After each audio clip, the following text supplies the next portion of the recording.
Streicher. Streicher is indicted on counts 1 and 4.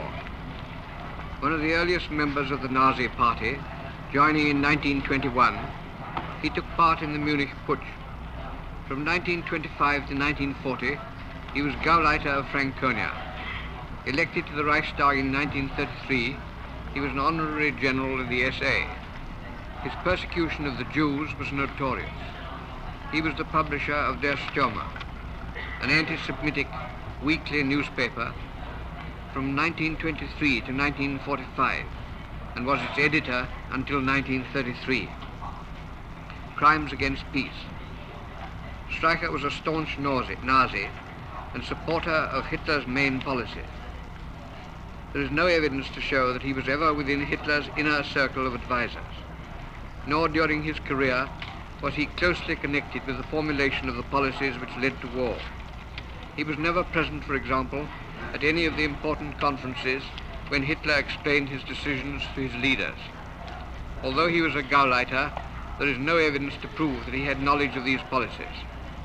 In the opinion of the tribunal, the evidence fails to establish his connection with the conspiracy or common plan to wage aggressive war, as that conspiracy has been elsewhere defined in this judgment.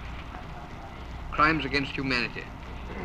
For his 25 years of speaking, writing, and preaching hatred of the Jews, Streicher was widely known as Jew Beta number 1. In his speeches and articles, week after week, month after month, he infected the German mind with the virus of anti-Semitism and incited the German people to active persecution.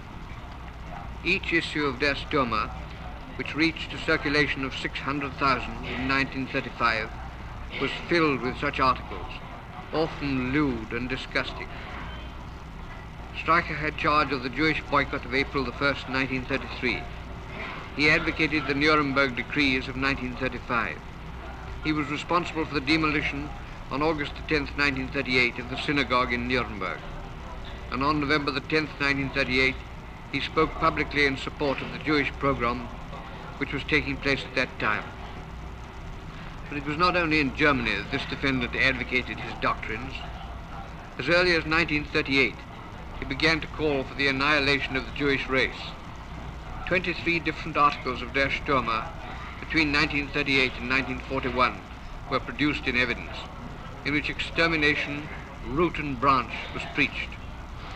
Typical of his teachings was a leading article in September 1938, which termed the Jew a germ and a pest, not a human being, but a parasite, an enemy, an evildoer, a disseminator of diseases, who must be destroyed in the interests of mankind. Other articles urged that only when world Jewry had been annihilated would the Jewish problem have been solved, and predicted that 50 years hence the Jewish graves will proclaim that this people of murderers and criminals has after all met its deserved fate. Streicher in February 1940 published a letter for one of Der Stürmer's readers which compared Jews with swarms of locusts which must be exterminated completely. Such was the poison Streicher injected into the minds of thousands of Germans, which caused them to follow the National Socialist policy of Jewish persecution and extermination. A leading article of Der Stürmer in May 1939 shows clearly his aim. A punitive expedition must come against the Jews in Russia. A punitive expedition which will provide the same fate for them that every murderer and criminal must expect: death sentence and execution. The Jews in Russia must be killed. They must be exterminated, root and branch. As the war in the earlier stages proved successful in acquiring more and more territory for the Reich, Streicher even intensified his efforts to incite the Germans against the Jews. In the record are 26 articles from Der Stürmer, published between August 1941 and September 1944, 12 by Streicher's own hand, which demanded annihilation and extermination in unequivocal terms. He wrote and published on December the 25th, 1941, "If the danger of the reproduction, of that curse of God in the Jewish blood is to finally come to an end, then there is only one way: the extermination of that people whose father is the devil.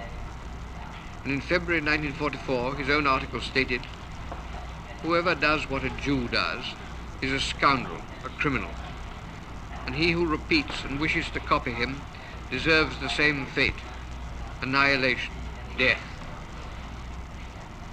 With knowledge of the extermination of the Jews in the occupied Eastern Territory, this defendant continued to write and publish his propaganda of death. Testifying in this trial, he vehemently denied any knowledge of mass executions of Jews. But the evidence makes it clear that he continually received current information on the progress of the final solution. His press photographer was sent to visit the ghettos of the East in the spring of 1943, the time of the destruction of the Warsaw Ghetto. The Jewish newspaper Israelitischer Wogenblatt, which Streicher received and read, carried in each issue accounts of Jewish atrocities in the East and gave figures on the number of Jews who had been deported and killed. For example, issues appearing in the summer and fall of 1942 reported the death of 72,729 Jews in Warsaw, 17,542 in Lodz, 18,000 in Croatia, 125,000 in Romania, 14,000 in Latvia, 85,000 in Yugoslavia, 700,000 in all of Poland. In November 1943, Streicher quoted verbatim an article from the Israelitischer Wogenblatt, which stated that the Jews had virtually disappeared from Europe, and commented, "This is not a Jewish lie." In December 1942, referring to an article in the London Times about the atrocities aiming at extermination, Streicher said that Hitler had given warning that the Second World War would lead to the destruction of Jewry. In January 1943, he wrote and published an article which said that Hitler's prophecy was being fulfilled, that world Jewry was being extirpated, and that it was wonderful to know that Hitler was freeing the world of its Jewish tormentors. In the face of the evidence before the tribunal, it is idle for Streicher to suggest that the solution of the Jewish problem which he favored was strictly limited to the classification of Jews as aliens and the passing of discriminatory legislation such as the Nuremberg laws, supplemented if possible by international agreement on the creation of a Jewish state somewhere in the world to which all Jews should emigrate. Streicher's incitement to murder and extermination at the time when Jews in the East were being killed under the most horrible conditions clearly constitutes persecution on political and racial grounds in connection with war crimes as defined by the Charter, and constitutes a crime against humanity. Conclusion: the tribunal finds that Streicher is not guilty on count 1, but that he is guilty on count 4.